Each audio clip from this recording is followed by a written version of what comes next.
for example, is very much the tiresome Jaws 2 to my Toothy original, but it's not impossible that sometimes number 2 tops number 1. Godfather Part 2, Spider-Man 2, Empire, that principle sometimes translates to the athletic world. Diaz-McGregor 2, The Thriller in Manila, sometimes rematches can top the encounters that came before them, and that can generate a huge amount of hype. For example, a few weeks back, Martin Kirby and Will Ospreay put on a near match of the year for WCPW. Check that out here, and we can now announce they will have their one-on-one rematch at the November 9th tapings in London. Let the hype for that begin now. Anyway, enough shilling, back to the list. I'm Adam from WhatCulture.com, and here are the 10 most anticipated wrestling rematches ever. Number 10, Okada versus Tanahashi. I really want to put this higher on the list, but the simple truth is, why it may be the greatest rivalry in modern Japanese wrestling, to call an Okada-Tanahashi match as anticipated in the West as it is in the East, it would be stretching things a tad, you loathsome Philistines. It definitely belongs on this list though. Now, unlike the other entries on this list, this doesn't really refer to a specific match. Hiroshi Tanahashi and Kazuchika Okada have had 9 singles matches together,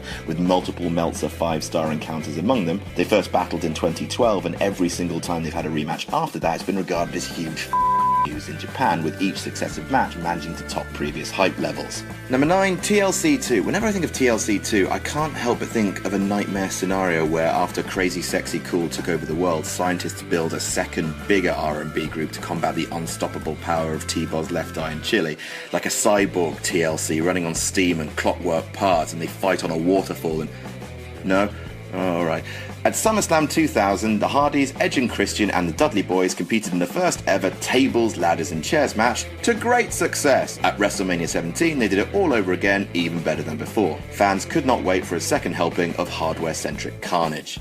Seriously though, like, if scientists did build a TLC 2, what would they sound like? Number 8, The Undertaker vs Triple H. WrestleMania 27 was a difficult show. There just wasn't enough on it that felt truly WrestleMania worthy. One very lovely exception to the rule was a no-holds-barred match between Triple H and The Undertaker. So good was the match that when Undertaker challenged the King of Kings to a rematch at Mania 28, fans were keen. Then, 2 announcements were made. Shawn Michaels would be the special guest referee, and it was Hell in a Cell. Suddenly, the end of an era became one of the most hyped rematches in Mania history, and one of the few that actually managed to live up to it. Number 7, Shawn Michaels vs Razor Ramon. At WrestleMania 10, HBK and The Bad Guy had the second ladder match WWF ever put on, but the first to really capture mainstream attention. Over the course of 18 minutes, the two men crafted an instant classic, and 22 years later, ladder matches are still a staple of the WWE diet, certainly the one that provides the most iron. Ba-dum-dum-tit. Oh, they're steel, aren't they? Oh, f*** off. Over a year later, the two men took to the steel one more time in a highly anticipated rematch at SummerSlam 1995. Was it better? That divides people, but few can deny that in a bad year for WWE and a very bad SummerSlam, that match was a ray of really painful sunshine.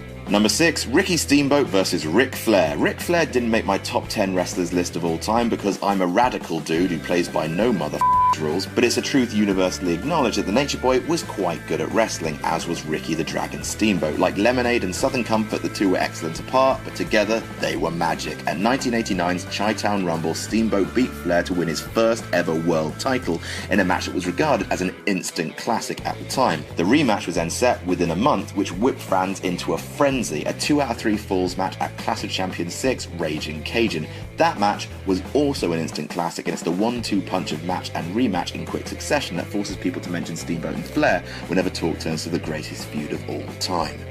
Number 5, Hulk Hogan vs Andre the Giant. WrestleMania 3 saw one of the most iconic moments in the history of wrestling take place when Hogan and Andre the Giant clashed for the WWF Championship. A slightly smaller and blonder Goliath versus Goliath match. When Hogan slammed the big boy, the fans went nuts.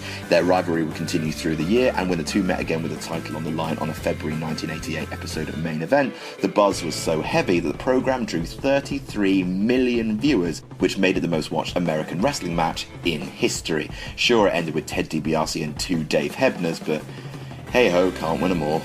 Number 4, Sting versus Ric Flair. The ultimate case of altruism versus avarice. Sting's war with Ric Flair played a huge role in keeping WCW relevant going into the 1990s. The duo's first match came in 1988, where they wrestled a time limit draw at the NWA's first ever Clash of Champions. Sting won their first rematch at Starrcade 89, but that wasn't for the title. The rematch for the big gold belt, that came at 1990's Great American Bash, with the feud intensified by a knee injury keeping the Stinger from challenging sooner. Finally, Sting overcame Flair in a bit of an overbooked match, but hell, the anticipation was unreal. Number 3, Bret Hart versus Steve Austin. Bret Hart and Steve Austin had an unbelievable feud through 1996 and 1997. It started with Austin's King of the Ring victory, the fallout of which saw him continually taunt the injured Hart into accepting a match with him, and the two eventually tangled in a classic match at Survivor Series 1996.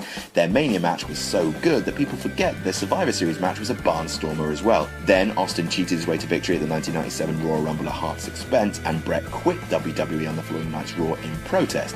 Hart then won and lost a WWE title over the coming weeks, but the belt was in neither man's hands heading into WrestleMania 13. It was a bout driven by the purest blood grudge. The double turn that happened in that match has cemented its place in history, but perhaps slightly lost to history was that it was a rematch and one of the biggest in wrestling at the time. Number 2, Shawn Michaels versus The Undertaker. At WrestleMania 25, Undertaker and Shawn Michaels put on what many have as their greatest match of all time.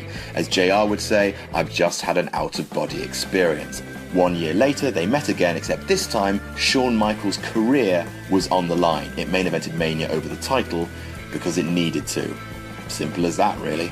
And number 1, Steve Austin versus The Rock. Shawn and Taker could have taken this spot. It was close, but here's how I look at it. The Shawn Taker match was a white-hot matchup at the time where the industry was struggling a bit. This was a white-hot matchup when the industry was at its peak. At WrestleMania 15, the Rattlesnake bested the corporate champion in a stone-cold thriller.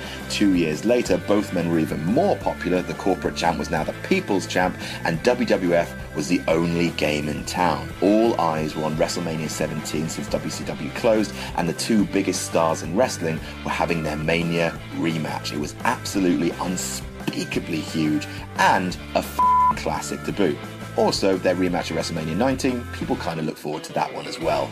And that's our list. Did we miss any out? Tell us about it in the comments. Don't forget to like, share and subscribe. You can follow me on Twitter here. I'm Adam from WhatCulture.com, and I'll see you soon.